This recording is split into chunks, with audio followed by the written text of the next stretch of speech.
everyone sort of has their own version of why the Independent became successful when it did, and again why it began to lose its way a little bit. I mean, I think I've already alluded to some of the reasons why it became successful. There was an incredibly, and I don't include myself in this, there was an incredibly talented group of journalists there.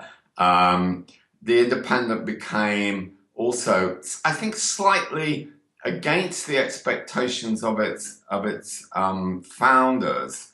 It became a kind of fashionable thing to be seen with. You kind of knew you were being successful when you would see it being placed in, on television programs and documentaries. For instance, you wanted to sort of signal somehow young, fashionable people. They would be seen often carrying a copy of The Independent. It became paradoxically, because of its sort of classic with a twist design, its kind of feel that it had been around forever, it became very popular amidst the sort of the young designers of Soho kind of types. Because at that point, The Guardian was not seen as the kind of hip and happening paper. There wasn't a paper for the kind of younger people to associate with.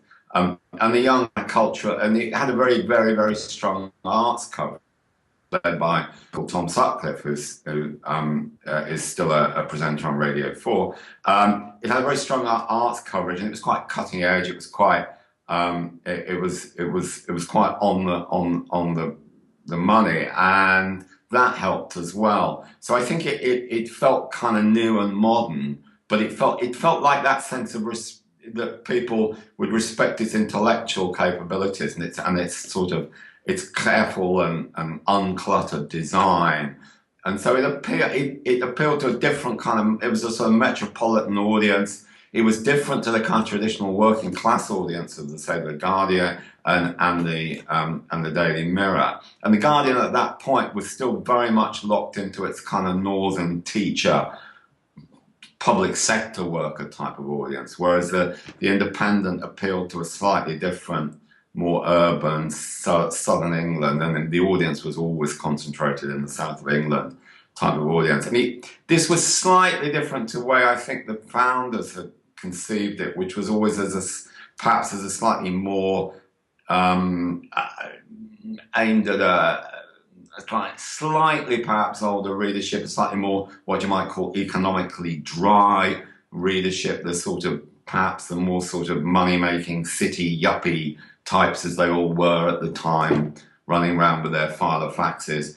And that was the sort of that was just a slight drift of emphasis from the owners. And a lot of people said that actually the paper was created by its staff rather than the founders, and they but their genius was to actually assemble this group of people there that did some remarkable things, and I think that that helped its kind of general acceptance. In fact, it felt like it had been around for a long while.